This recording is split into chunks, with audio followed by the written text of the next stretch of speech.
Welcome back to my YouTube channel. Make sure to like and subscribe to the channel for more interesting stories like these. Now, let's get into today's story video. Suspect wife 40 female of cheating tonight.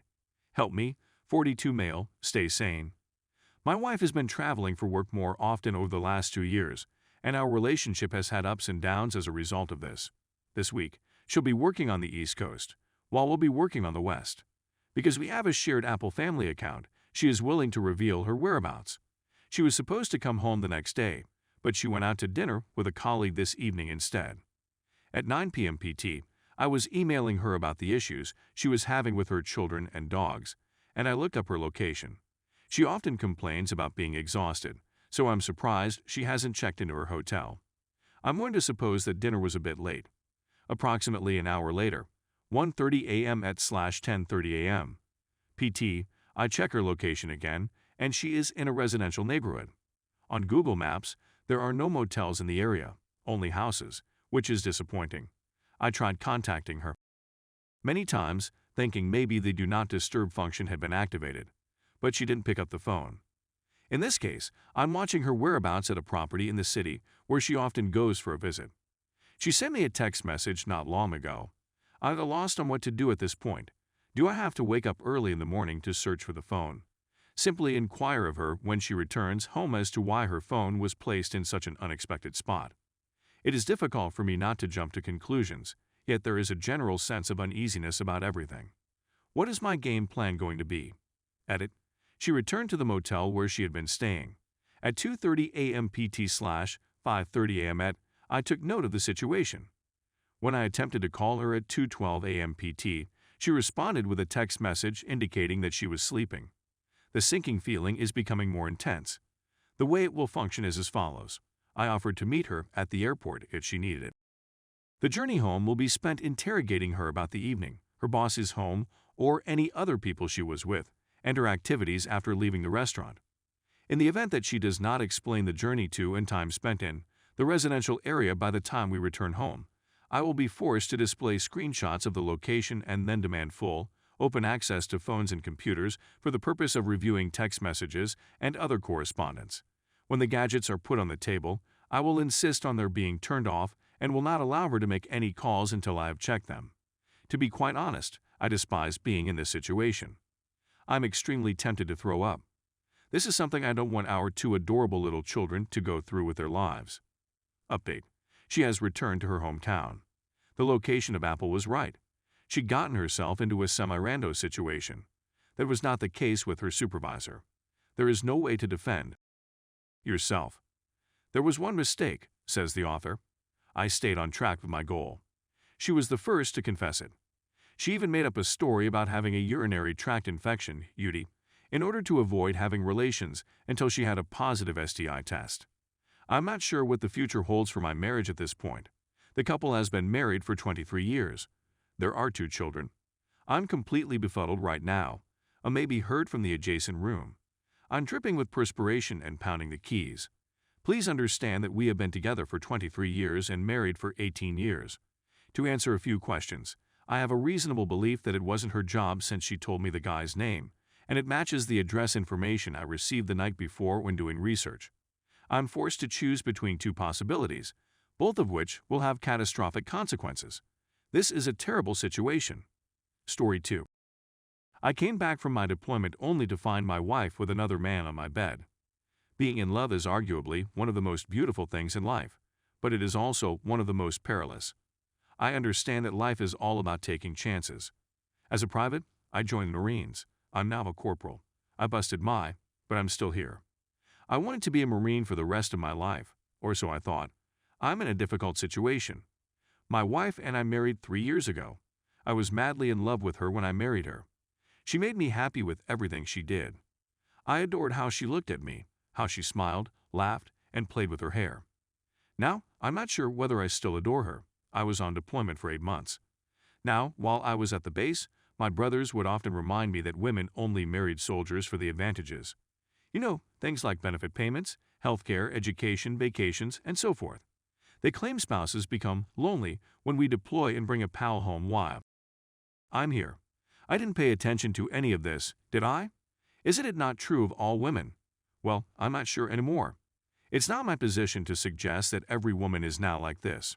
When I returned home, I had to fly for 12 hours. I was desperate to see my folks. A wife and a lovely princess. Being apart from my child is like being hit in the gut a billion times till I see her again. Despite this, I was always conversing with her. I step inside, believing they are present. There was no one at home, as far as I could tell. I sat down and waited for them. I called my wife, but she did not answer. There is no text, nothing. I walked into the kitchen and heard several thumps. It sounds like it's coming from the basement. I heard a man groaning as I opened the door. I make my way down silently. It helped that we had a really soft, furry-like carpet. Also, wow, I found my wife kissing someone I went to high school with. We weren't best buddies or anything, but we were acquainted. This seemed over. When she answered no, I began calling attorneys. I spent the weekend attempting to mentally and emotionally move on, only to be surprised a few days later when she came on my door, crying and desperate to make things work. I was at a loss for words and just allowed her in. Things went horribly wrong, alternated between hysterical bonding, really ugly fighting, and pretending nothing was wrong. She could explain a few more things, and I eventually found out what she was up to during those weeks we were apart. Mostly poor actions all around that sent her on a downhill spiral that was much worse than the affair. She had gotten to the point where neither she nor I respected her judgments. We found a terrific counselor who would help us process the experience while expressly not assuming we could work it out, and who in fact totally supported my announcing we were done if that was, and pretending nothing was wrong. She could explain a few more things, and I eventually found out what she was up to during those weeks we were apart. Mostly poor actions all around that sent her on a downhill spiral that was much worse than the affair. She had gotten to the point where neither she nor I respected her judgments. Unbelievable to me. I don't play this garbage anymore, so I hopped on the bed and beat this dude. Not in the way that other males do, but it was enough to inflict him a black eye and a split lip. He was well aware that she was my wife. He was aware that I was absent. Wife was yelling at him not to strike him, that she is really sorry. My house has been at base since that time. This house is nothing more than a collection of destroyed memories. My brothers were correct about marriage, and specifically about my wife. I will never trust my wife again, and if I divorce, I want to remain a Marine, which implies that marrying again would be a waste of time. We are, in fact, still married. This was not a long time ago. I regret remaining with her on a daily basis. When she grins at me, I simply look away, and when she embraces me, I just look away, placing one arm over her. I turn my head when she attempts to kiss me. Our favorite part was trying something we'd never eaten before. We would go to distant states only to dine at the best restaurants. We hadn't done it since before I departed for Asia. I'm just no longer in love. When I mention divorce, she leaps on me and apologizes profusely, shedding phony tears, that she will never do such a thing again, that she cares for me.